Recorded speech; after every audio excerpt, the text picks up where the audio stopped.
I do a lot now with professional sports. Yeah, I wanted to get to that. You interviewed Nick Saban, didn't you? Yeah, we just down. Yeah. I'm going to be there Friday. Oh, I'm my speaking God. to the team. That's I'm awesome. speaking to the team. That's I'll tell you awesome. what I do. And I talked to them about gambling. They were very worried about gambling. Yeah, Very I remember. I played football. I remember those talks all the time.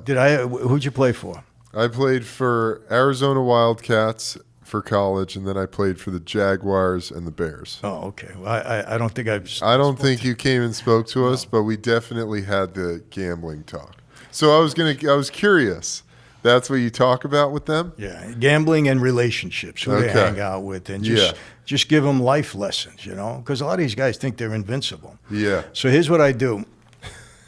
I tell because I did over 300 colleges, right? I go all the university football team, but a lot of times all the student athletes. But I said, look, I want the biggest guys in the front row, biggest guys, all the linemen, all the biggest guys. Yeah.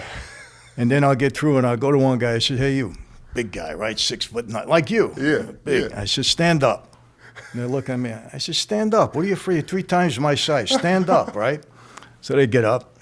And I said, man, I wouldn't mess with you on the field. I said, you'd tear me up. I said, forget about it. I said, but I want to tell you this. And I'll put a little line down there. I said, you cross over that line, you come into my world. I said, then I'm going to make a sissy out of you. Yeah. Well, fuck that. And man. I got to tell you, Mike, they look around and it's silence in the room. I said, now sit down. And they sit down. And, because look, you got to make an impression with them because gambling, it fucks you up, man. I got to tell you, I've seen some of these guys get destroyed over it. You know it. And Mike, you know it too. Listen, I was in the house. I was training for a fight one day, so they didn't want me to be on the strip. They didn't want me in the hotel, so they put me in this big mansion, right? And I said to myself, wow, I like this house. I like to buy this house. And I was saying, how much is this house? He said, well, we don't know right now because we just got it from somebody that had the debt to the hotel. You know what I mean? So he just lost his house. He just lost his So we have to talk to the hotel. House. Yeah, you have to talk to the hotel now. The hotel owns the house now, so we can't talk to the guy no more. We had to talk to the hotel to buy the house. Did you buy the house? They wouldn't want to sell it. No? No, they didn't sell it to me. Luckily, gambling was never something I was that interested in. No, it wasn't Never. attractive It was not attractive to me. I used to see my friends, they're little guys, little entertainers, right? They're losing so much money. They're so meek. I try to get them to stop. They want to fight me. They never had a mean bone in their body. Yeah. Yeah, and it's just so vicious. It's just it's incredible.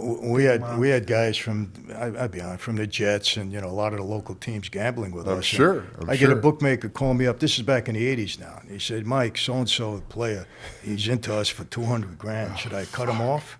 I said, why would you cut him off? You're writing it down on a piece of paper. I said, let him get into you for $500,000 and then bring him to me. And for sure they would. So they come in. I said, sit down. I said, you owe me some money. How are you going to pay? Well, it's not like today where they're making millions. Back then it was a little different. Yeah. And they'll say, well, I said, I'll tell you what. I'm a big fan of you. I love the team.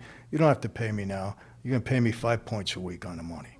Every Friday you bring it here in cash. And if you don't come here, we'll send somebody to see you. Don't worry about it. And go out and have a blast. Well, they'll do that for 5 or 6 weeks, and you know what's happening. They're running to another town. They're betting with another bookmaker. They're getting more in debt. Bring them back. Say, hey, what happened? You missed last week. You didn't pay. Let me tell you how we're going to work this out. You're a quarterback. First 3 times you get the ball, you put it in the hand of the other receiver. That's it. You're a running back. Yeah. You put it on the ground. Right. That's it. We'll worry about the rest. Yeah. You do that for me, I'll clear the debt. That's it. Wow. And what are they going to do? Yeah, Think about it, Mike. But What are they that's so going to easy. do? Yeah. That's all you want me to do? That's it. That's Yeah. all you want me to do? Yeah. For one Yeah. game? Yeah. Okay. Throw a few picks, have a fumble or They don't two. care. They don't, And we'll listen, take care of the please. rest.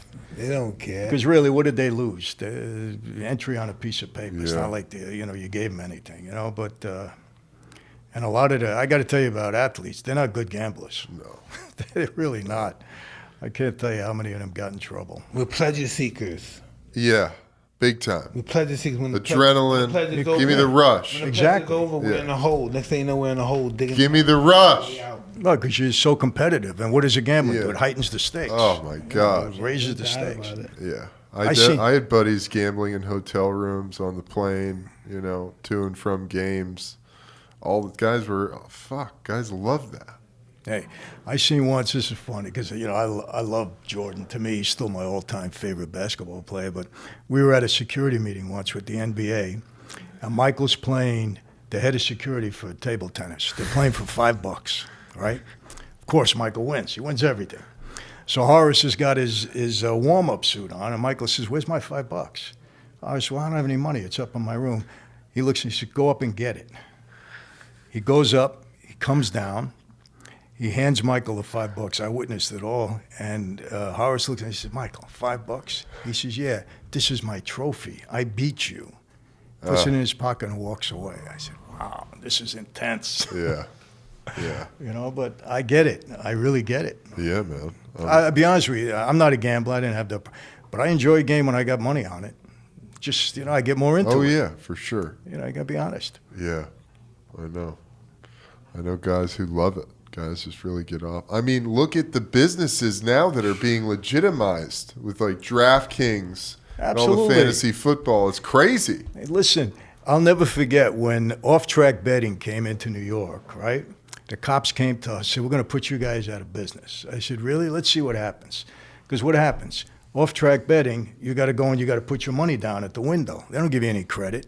What happens after you lose that money? You come back to the bookmaker and because we give you credit and you gamble. It actually made us more busy because now more guys were gambling than they were before. Wow. And you always lose. You're going to lose at some point. Yeah. And something else, this is even to today, you can't, for some reason, I don't know if it's human nature, and you can tell me, people like doing business with the mob. Oh, yeah. It's exciting. No, I don't know why. Because maybe it's been so long, they've been accustomed. People are uncomfortable with the gun. Right now, we're really uncomfortable for the last what? Since the 80s, 70s. Yeah, we've been uncomfortable. 60s. Yeah, we've been uncomfortable with the government. You know why? I'll tell you why. Everybody thinks that we would sit in our social clubs and we would target a certain business. Didn't happen like that. They would come to us. Why? Hey, we need money. We're never going to snitch on you. We can help you. We'll protect you. They would come to us. This whole gas thing, the guy came to me. I didn't go to them. Right. It happened like that all the time. They come to you. Hey, I figure this guy's going to protect me. He'll give me money. You can't tell the government, "I'll pay you next week, I promise." Yeah. Promise, don't hurt me, I'll pay you next week. You can't tell him that. He doesn't hear that. He doesn't see that. He doesn't hear anything. Uncle Sam? Yeah, he doesn't. He takes you and kicks you out and takes everything. Exactly. Did you ever have to fuck people up for their gambling debts or for their debts in general that wasn't a mob person? You know what? Most of the time, you didn't have to do that because just they're scared enough that they're going to come around. Yeah. But every once in a while, you had to make an example out of somebody because they were just too wild. Too wild. The thing is, they'd lose money with you, go to another bookmaker here, go to another. Like, we didn't know. We're all connected to them. We all knew what was going on, So right? sick, they don't know. Yeah. They don't Yeah. know. They're sick. Yeah. But, every once in a while, a guy got out of hand and you had to make an example. It's just the way it is. Oh, that's But now that we don't have, but what happened now? We have neighborhoods that no one knows anyone. I bet they don't even have Little Italy no more. They told me Little Italy it's like it's not even the it's same. like a half a block, like a 2 buildings of Little Italy now. Yeah. They told me it's not. It's almost just consumed. Hey, Gotti's Club on Mulberry, I think it was Mulberry or Mott, one or the other. I went by there. It's like a clothing store, the Ravenites. So I went into there. I said, "You know whose club this was?" I said, "Yeah." I said, "Well, why don't you have a sign up here? John Gotti's former club." I said, "You have people standing outside that want to come in and buy." "Well, I don't want to be associated with that." I said, "Why not? It's business, right?" Yeah, big business. You don't even know it. Marketing. You don't even know it's the Ravenite when you walk by it. I'm saying, man, this was John's club. Nothing. wow. Crazy.